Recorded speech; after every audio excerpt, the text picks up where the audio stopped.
Severance Season 2 manages to bounce back from last week's episode with a solid hour that feels very much like, if you've seen the thumbnail, the calm before the storm.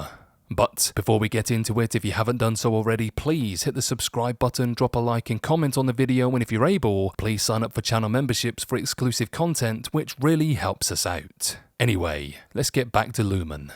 So, the new episode continued one of the very few elements I found to be interesting from episode 8. While I have no problem with slower episodes and Severance is a show that is not meant to be action-packed by any means, I felt like last week's episode was simply, and this might be divisive, a little bit boring no matter how you put it. The idea of doing a bottle episode about Cobell so late in this season was confusing. I understand the ending's major reveal were where the team behind the sci-fi series wanted to arrive, and I did find the twist that Cobell was the one who created Severance and many Lumen procedures exciting. However, the rest of the episode was severely lacking. Aside from how Cobell is revealed to know everything about Lumen, I was excited by her decision to pick up Devon's call and how she was set on revenge against the Egans alongside Devon and Mark. This part of episode 8 is nicely expanded by Severance Season 2's latest entry. Season 2's penultimate episode focuses on Cobell, Mark and Devon. However, it still has more than enough time to touch base with other important characters, and I quite liked how their stories played out.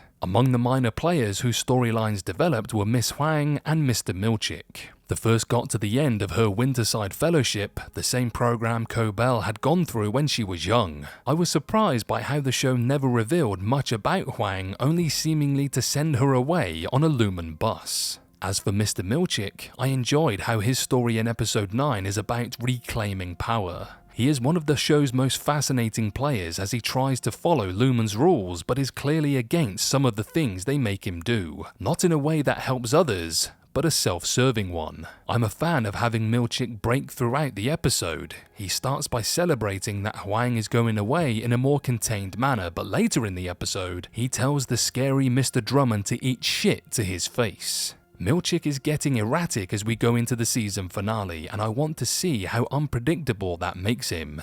As for Dylan and Irving, their stories were of a romantic nature. Ever since they met, I have known that Gretchen and Dylan's innie were destined to kiss, and that would complicate things with her husband. However, I was still a little bit heartbroken all the same when she inevitably cut off the blossoming relationship. Bert's darker side was revealed, and he did work for Lumen as many theorized, including me. That said, him letting Irving go showed their love got to their outies. Episode 8 ended with Cobell picking up Devon's call after having ignored her throughout the entire episode. That set up her meeting with Devon and Mark in episode 9, and their dynamic was as interesting as one would have expected it to be. The mystery surrounding Cold Harbor, the only room Gemma still had to enter in episode 7, and the project Mark had been working on gained a very interesting update this week. According to Cobell, if Mark had finished it, that would mean that Gemma was already dead. However, there is only one way to know. While Severance Season 1 did a great job of separating the characters' outies and innies, Season 2 fully dived into the connections on both sides of the same person.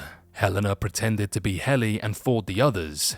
Dylan G started an affair with his outie's wife, Irving's innie was killed while his outie found Bert on the outside, and finally Mark has been going through a season-long arc of reintegration with the hope it will lead him to his wife. I loved how episode 9's ending hits the throttle with its use of Mark S. Where Mark enters the mysterious cabin Cobell takes him and Devon to, he turns into his innie. This is a genius situation that could lead to an explosive finale. They now have a way to talk directly to Mark's innie without needing Lumen to know. However, I'm curious to see if they can jump by a major first hurdle as Mark S is now face to face with Cobell for the first time since he found out she was lying about who she was to his outie and that Gemma was his wife. The finale should prove itself revealing, and I'm really looking forward to it.